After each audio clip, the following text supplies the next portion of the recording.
My name is Carlton Cartwright. I'm the Executive Director for the Veterans Memorial and Multicultural Histories Incorporated. And we are here today to interview. Sir, what is your name? Ronnie Wilson. Hey, Mr. Wilson.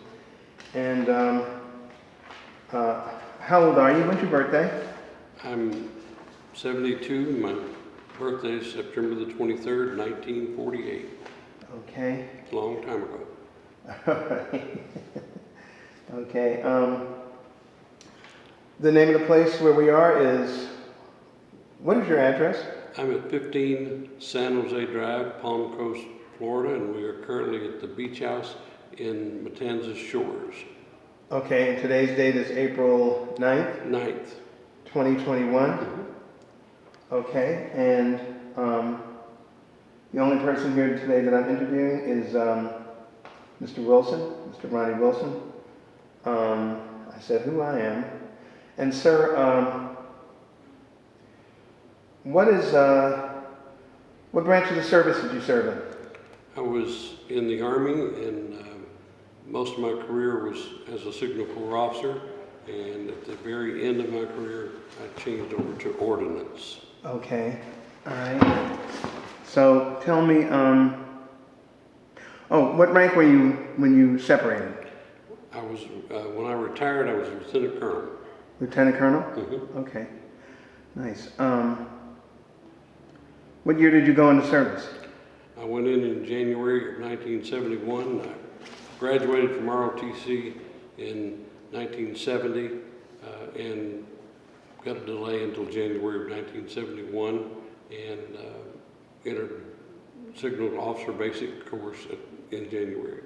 Were you drafted or were you enlisted? No, I went through ROTC. My number came up to be 112, and they were going to draft through 125, so I figured I might as well go ahead and prepare myself to be an officer, so I went through ROTC. Okay, where were you living at the time? This was in Jonesboro, Arkansas. Okay, why did you join? I'm sorry, drafted or enlisted? I came in through ROTC to basically to avoid being drafted. Okay.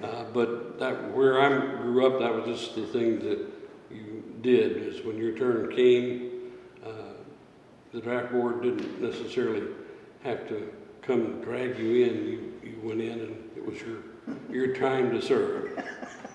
I understand, okay. Why did you pick that branch of service? That's the branch you wanted? It's an interesting story. I picked Signal Corps because I wanted to be, actually I thought it was Adjutant General, where photography was in the Army.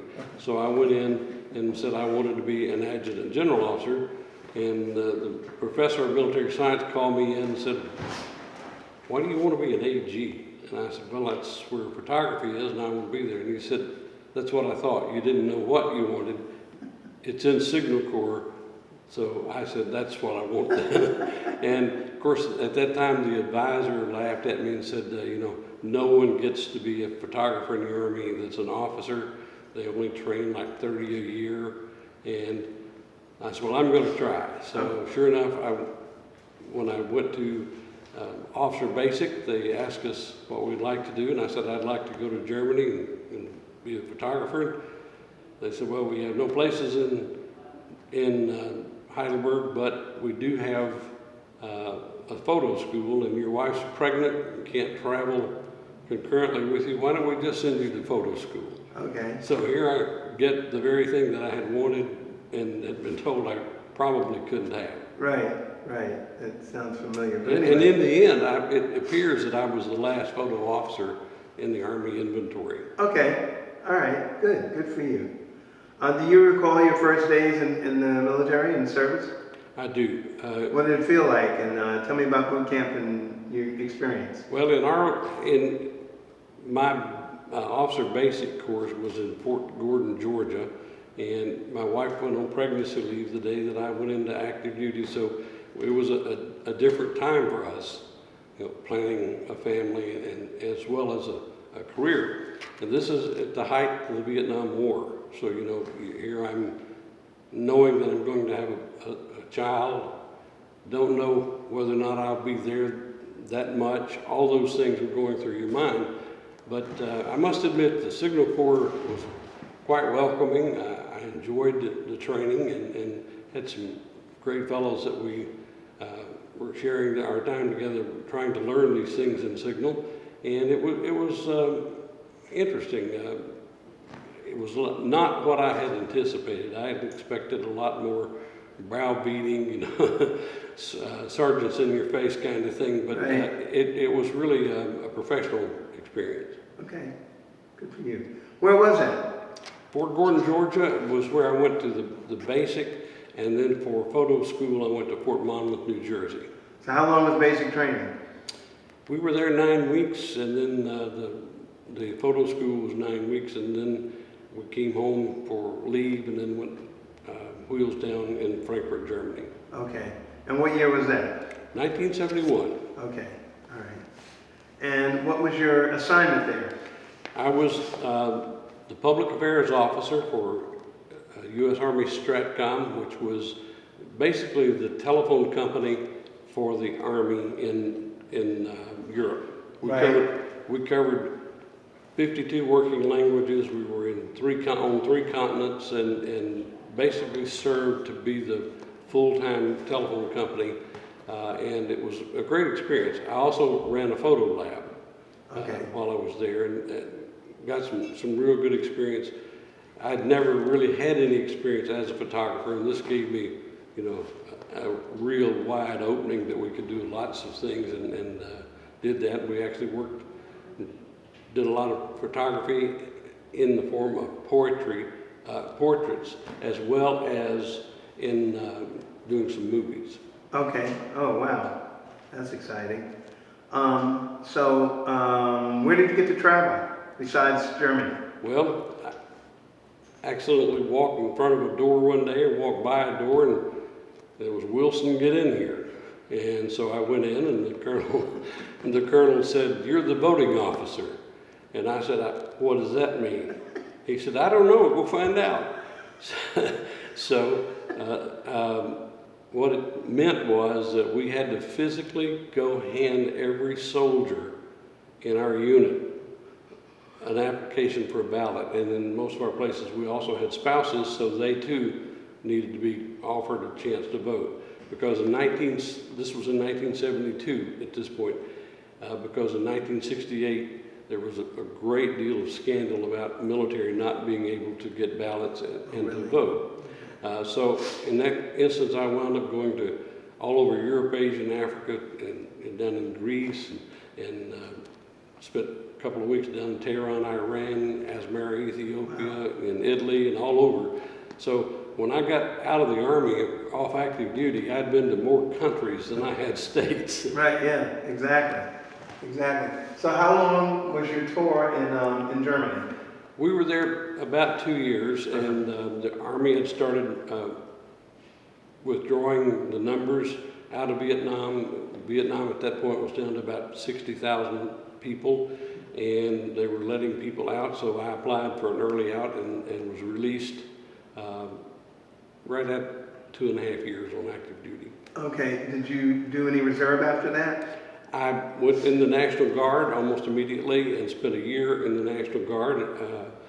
Then after I took employment in Atlanta, I wound up trying to get into the Guard. They had no slots, so I wound up going over to the reserves and spent 23 years in the reserves. And how many different jobs did you have in the reserve? Well, interestingly enough, one of my jobs was the same one I had on active duty. It just increased, the grades increased when I got to different units. Okay. I essentially ended my career as public affairs officer of a unit that was built after modeled after the one that I was in Germany. But I was a psychological operator. What is a psychological operator?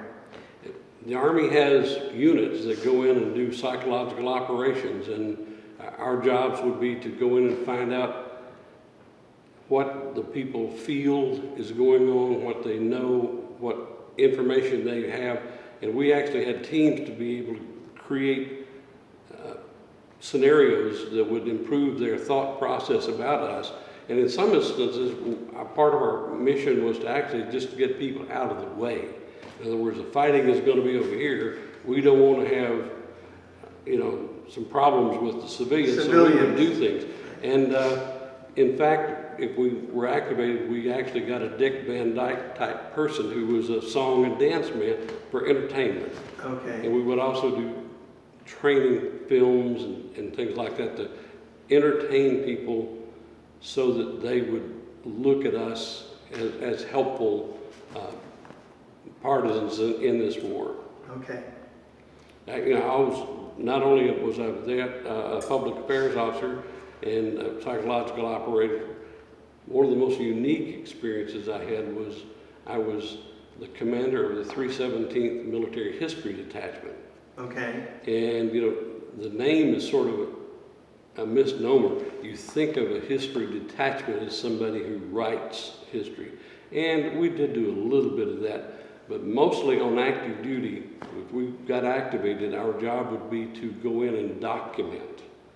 And put materials back in storage in DC and places so that when someone decided to do a history, a complete history on, say, a battle, right, there would be materials there. You would interview the commanders and ask them, why did you make this decision? We would also copy the maps that they were using, the marks that they had on the maps, so that someday someone would decide to write this history and they would have accurate, on-hand information that they could use. These were the things that were used in the decision-making process. Okay, so after the psychological officer position, what did you do next? Well, I went to be a public affairs officer with something called the 300th Public Information Detachment. And there we had 4 officers in the unit, and I did everything but command it. One of them was a press officer, which ran the newspaper. And I have to admit, I had some wonderful talent. And remember, these are the reservists. But competing with active duty soldiers, these people won second place in the Keith L. Ware Award, which was essentially the Army's Pulitzer Prize. Okay. And we won that 2 years in a row. Wow, congratulations. A great staff. Of course, on active duty, we'd won 6 awards, including 1 in 24 hours. So I've had the good fortune of having staff that were fully capable and loved what they were doing and produced a great product. But I also was a radio officer there. Prior to my going on active duty, I had been a country music disc jockey for 3.5 years. And this gave me a unique opportunity to go back and sort of relive my time as a radio announcer and take soldiers who had no background whatsoever and turn them into radio personalities, okay, so that they could entertain. And one of the other positions in that unit that I did was just a community relations officer, one that would go out and see what we need to do information-wise, that not only to the public, but to our soldiers as well. right. So what came after that? Well, I moved, actually, I spent 18 years in and under the 335th Signal Command. Okay. So they had subordinate units, and I would move in and out of these subordinate units. And the psychological operations and all those were subordinate units. But I moved to the 335th main headquarters, and there Where was that? that was in Atlanta, Georgia. Okay. I was a signal officer for a year there, actually doing signal type things rather than public affairs or camera. And there I was reunited with an old friend that we'd served together in the 81st ARCOM years and years earlier, who I got to know, and as a matter of fact, we just talked last week. He's a retired 2-star general. Uh-huh. And was great to work with him because we didn't know it, but we had a community of friends that we were both involved in, as well as in the reserves. And one day we discovered that, so it became more than just a relationship in the military, but we shared friends as well. But that's when I became the public affairs officer again for what had equivalently been the unit in Europe. The difference was I was in the position as a major, and it was in fact the lieutenant colonel position, so they asked for a promotion on it. And what they do when they do these unit vacancy promotions is they look for 50 miles. Can they find somebody that's already got this rank to fill this job? And if not, who's available that can? So I wound up getting promoted basically 19 months ahead of what would be West Point's promotion date. Oh, really? Okay. All right, so what came after that? Well, I moved back and forth in there. One day the general called me in and said, "What do you know about logistics?" What rank are you by now? And I'm a lieutenant colonel at this point. Okay. And I said, "Nothing." And he very kindly looked at me and said, "Learn." Okay. So I now have a new job. I'm the assistant chief of staff for logistics. And I really found out later that my job was not to necessarily go up there and run the logistics. There were some issues of male, female.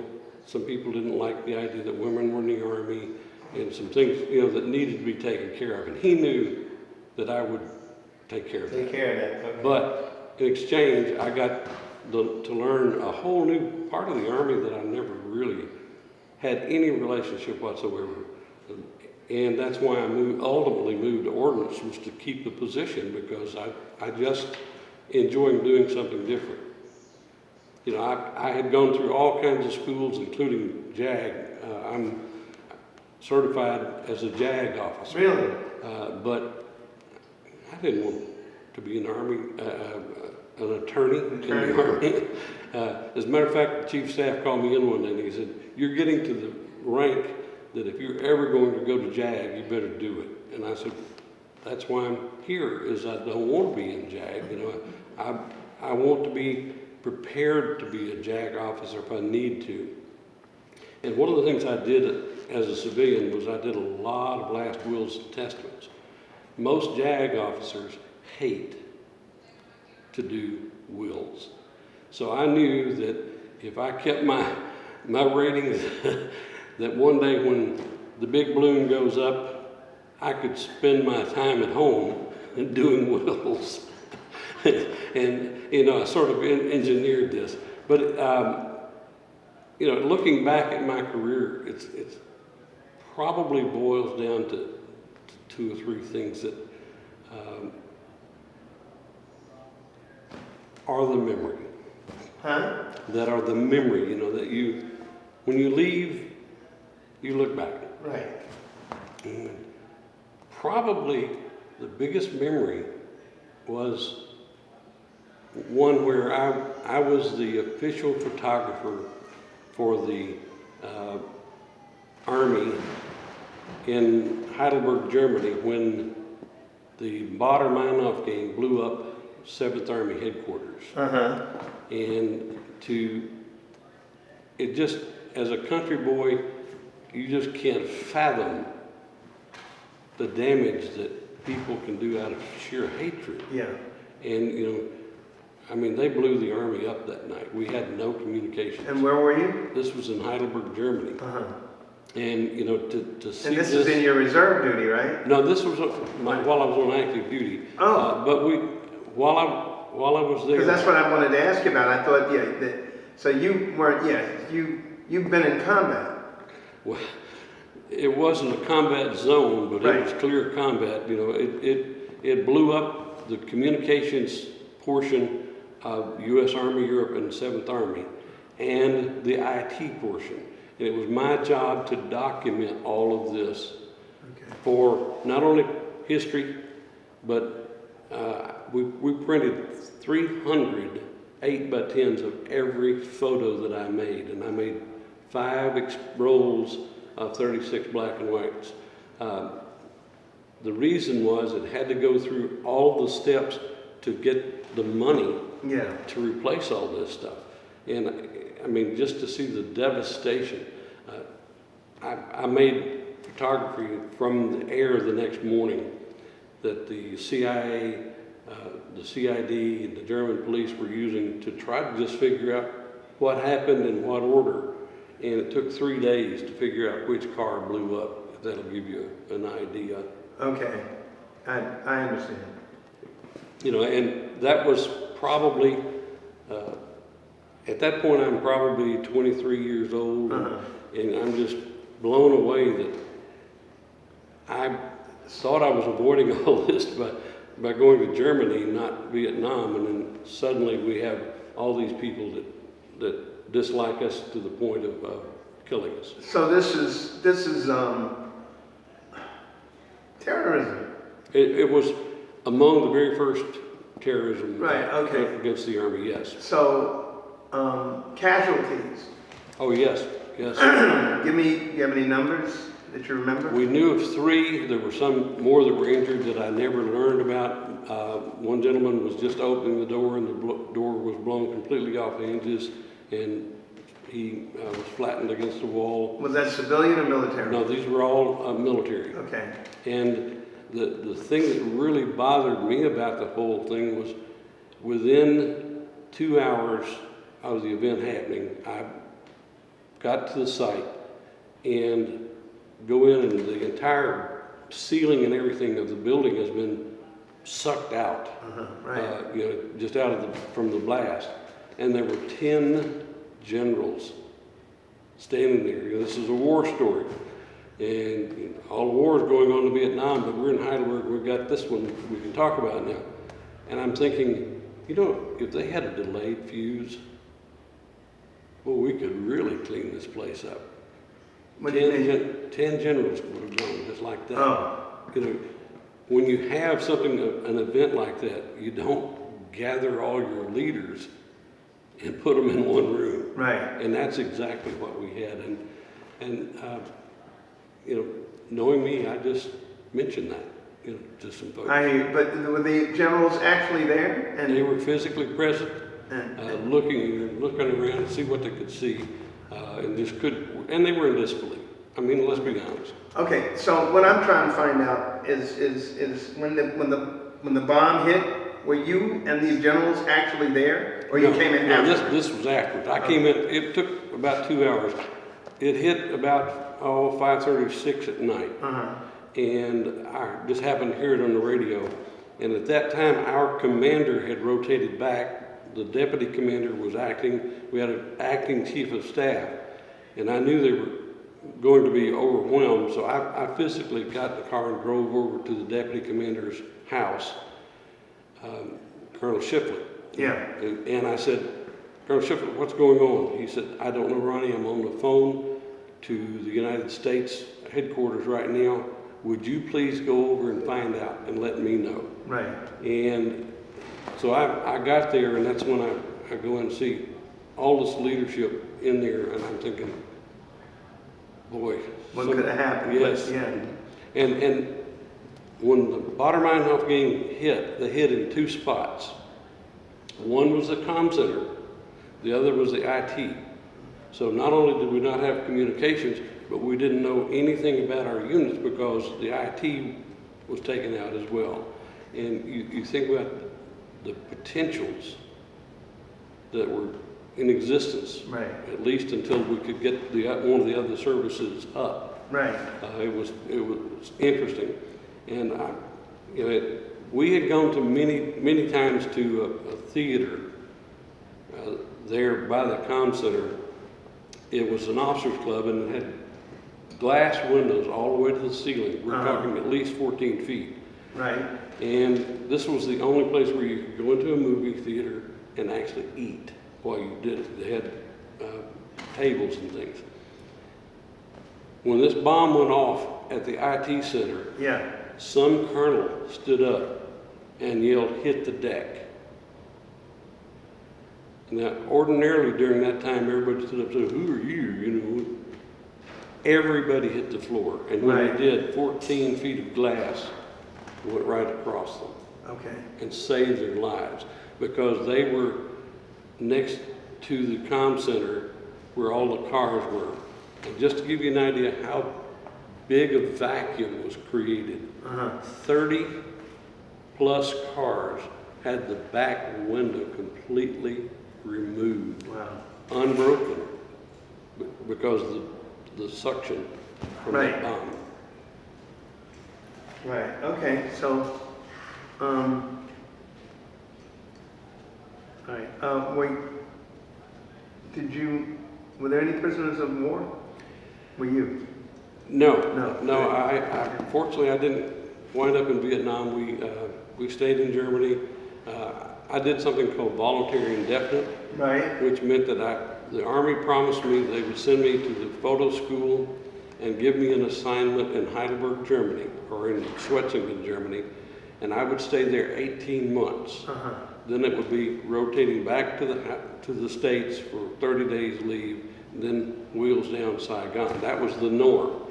But by the time my 18 months were up, people were actually having to get their congressman to help them to get an assignment in Vietnam, those who wanted to career. right, And because the numbers were so low. So Right. I just went ahead and stayed in Germany until got the early out. yeah, okay, okay. So, did we get all the way to the end of your reserve, up to your retirement? Well, Yes, you know, I stayed in that unit back and forth. And as I say, the 335th was the major unit, but it had subordinate units, and I would go back and forth among those. And I saw that as a great way to do it. But what really led to me staying with the 335th toward the end was the unit was a small unit. We had one colonel. Suddenly they decided they wanted a new command, and we would be the signal command for the Mideast. okay, And we went from a group to a brigade to a command in 18 months, which meant we went from having one colonel to having 12 colonels and 2 generals, and lots of lieutenant colonels and sergeants major. And what I'm saying is there was all kinds of potential for growth there. right, So I stayed with them, and it paid off. Ultimately, that was one of the first units in the military to be a reserve unit with an active component and job. okay, That unit has a place in Saudi Arabia, and actually one of the deputy commanders was there when the Khobar Towers was blown up. But not only did they have a mission that was active, they had reservists, we had actual Army people, we had what was called AGR, those are reservists but on active duty and will wind up retiring. We actually had some other services that were assigned there. So this was one of the first units to actually be sort of all Army. In other words, to make sure that communications between other members of the service were here, and we could make sure we could communicate. Because there were other missions that the military went on where their communications just did not work. So when you separated, where were you? I was in Atlanta at that time, and one of the reasons I decided to go ahead and move out of the Army was that had been offered a job to teach. On the civilian side, I was still with the Environmental Protection Agency, and I had taken a new job there as ombudsman, which was me. And this was where? I'm sorry, this is when you got out of the service? As I left. And you got drawn to Michigan? No, I started doing some teaching for Central Michigan as an adjunct professor, meaning as they needed me. Okay. You know, it was just a part-time role. Right. So I was still with the Environmental Protection Agency. Oh. And The government. Right. I was an ombudsman. I was a go-between for where the public could talk to me and talk to me about things that the agency did or did not do. Right. And I was sort of an independent third party. And I moved from there. I was still teaching with Central Michigan, but I moved to an agency called the Agency for Toxic Substances and Disease Registry and became the National Ombudsman, where, I hate to say it this way, but my boss could not tell me what to do or what not to do, which is an interesting position to be in. He could do it, but he had to do it in writing, and it was automatically going to be released to the press. In other words, it was designed to be an independent source. And I did that for about 8 or 9 years. And Central Michigan offered me a full-time job teaching, so I did that for 10 years. Okay. All right, so, well, that was fulfilling. Just a couple more, well, several more questions. How did you stay in touch with your family while you were in the service?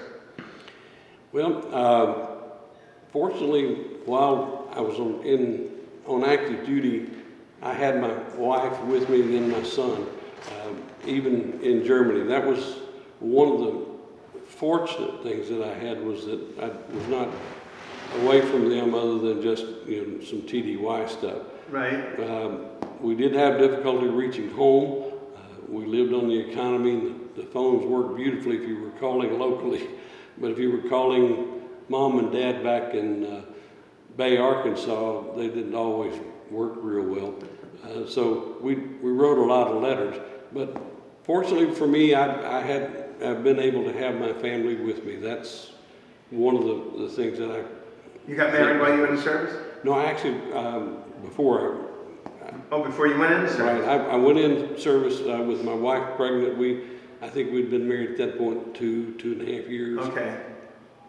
Okay. I guess I ought to know.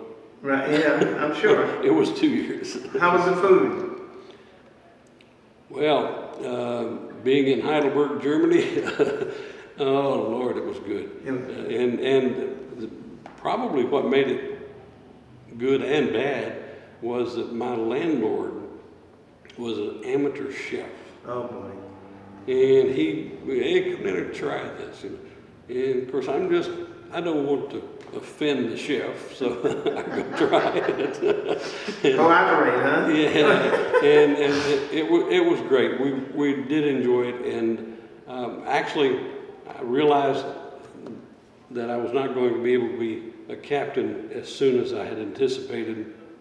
So Nancy and I just decided to go ahead and get out of the service. And did she work while you were in the military, or? No, she was full-time mom. Okay. How many kids you got? I have 2. Okay. I had 1 then. The problem we found was that as soon as she got home, we sent her home early so I could out-process and everything. As soon as she got home, I found out I was up for captain. There you go. So, yeah. And the general that I worked for at the time said, if you want to go ahead and be the captain, and I'll bring your wife back. Right. And I said, no, we've made that decision. So we went on back to Arkansas and ultimately wound up living the next 40 years in Atlanta, Georgia area. Oh, really? Okay. And how many years were you up in Michigan? Actually, I've never lived in Michigan. Okay. I worked out of the Atlanta office.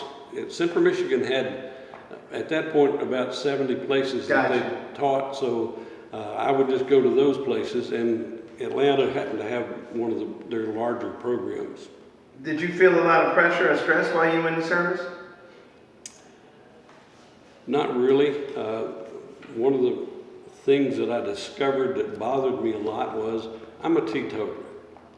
And I discovered that you don't get invited to the parties, you know, if you don't drink.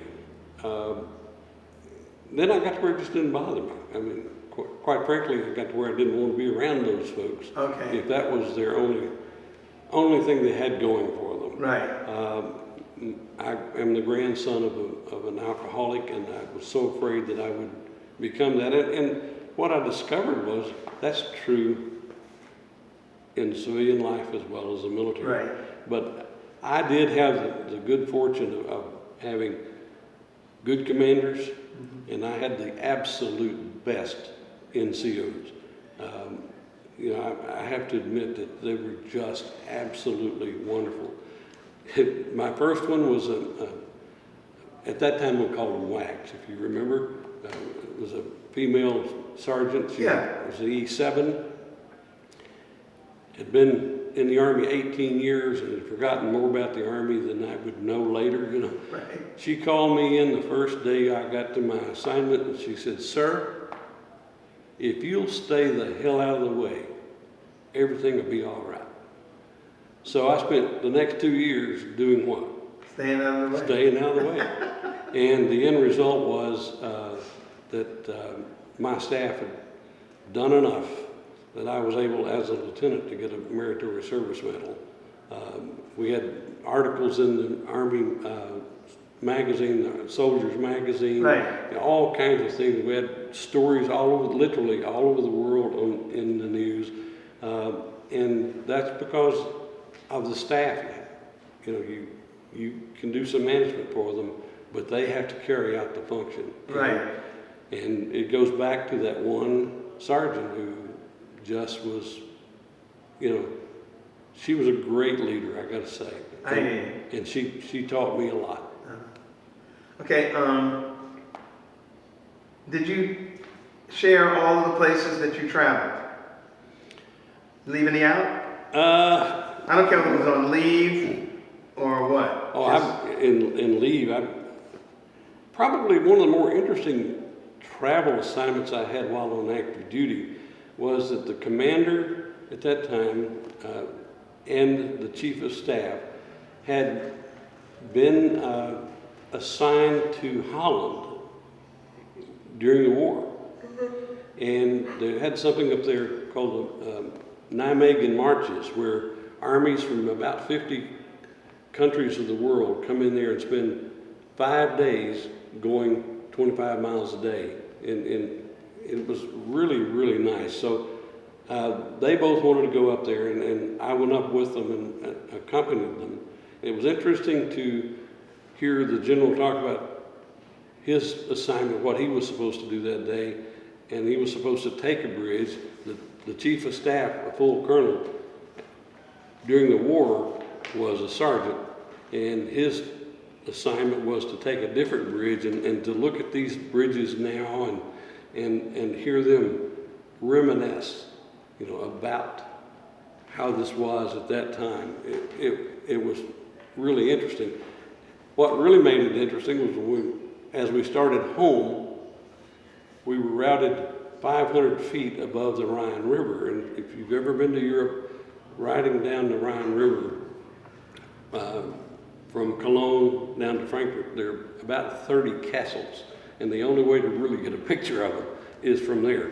We didn't understand why we were routed. I mean, it was like just get out of our way kind of thing and go over the Rhine River. Mm-hmm. Turns out the 747 had been hijacked, and they were telling us just to get out of their way. Yeah, right.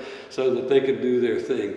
And the end result was that day was a classic in that I saw and heard about the history, and then we got to see the history down the Rhine River making some beautiful pictures. Yeah. The history of what? The hijacking or the history of... No, I never did get any information on that. Good. And thank goodness I wasn't part of that one. Okay. What did you think of, you were an officer yourself, so just what did you think of your fellow soldiers and officers? I had a very unique opportunity. I'm a country boy from Bay, Arkansas, and we didn't have a lot of the opportunities to see and hear things that others did. in my career, I got to work on the staffs of 5 commanding generals, all of whom I would be happy to suit up and go to war with right now. Uh-huh. I also worked on the staffs that produced 3 3-star generals. And as a signal officer, that's very different. You don't get that very often. And to be around people like that and be on the staff and function on a day-to-day basis with them, you can't go through that without learning something. Right. And I must admit, that was the best education that this country boy could ever have. Okay. You used your GI Bill? I did. Okay. I came back and used it to do some education at Arkansas State. I was going to get a master's in a business degree, and got a job in Atlanta, and found out that I was now going to be hours behind again. So one of our lawyers said, "Why don't you go to law school?" And the next day I was enrolled and used my GI Bill to put me through law school. Okay. It totally changed my life. Did you make any close friendships, and do you remain close to any of your friends today that you made while you were in the military? Absolutely. As a matter of fact, I keep in touch with a number of the sergeants that I worked with over the years. Right. Some who worked for me and some who didn't. I also have a number of classmates, and particularly in photo school, that I've stayed in contact with, and 2 or 3 commanders that I've maintained contact with, and it's been interesting to see that how you sort of migrate to certain ones that you might not have thought of. One of the guys that I stay in contact with was, not only were we friends in the reserves, but he was my son's high school principal, and I was the president of the booster club. So, I've stayed in contact with him, but back in those days, I didn't have to worry about my son, because I knew that my friend would take care, and if there were any corrections needed, they would be made. Okay, good. Quickly, did you belong to any veterans organizations? I do not. I have not. We actually started building a veterans organization here in the community that we live in, but this thing called COVID sort of messed that up for a while. Right. That doesn't mean that we won't revive the effort, but we've identified probably 40 of our residents that are veterans, and nice. And that included all services. Right. Good. Excellent. Last couple of questions. Did your military experience influence your thinking about war or about the military in general? And how did your service and experiences affect your life? I think the end result of my having been in the military, it made me think before acting.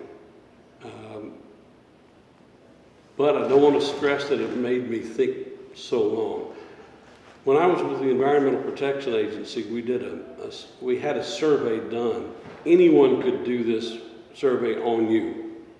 And one of my survey results said that I made good decisions. But then below that, it said that I got 67% of the information before making a decision.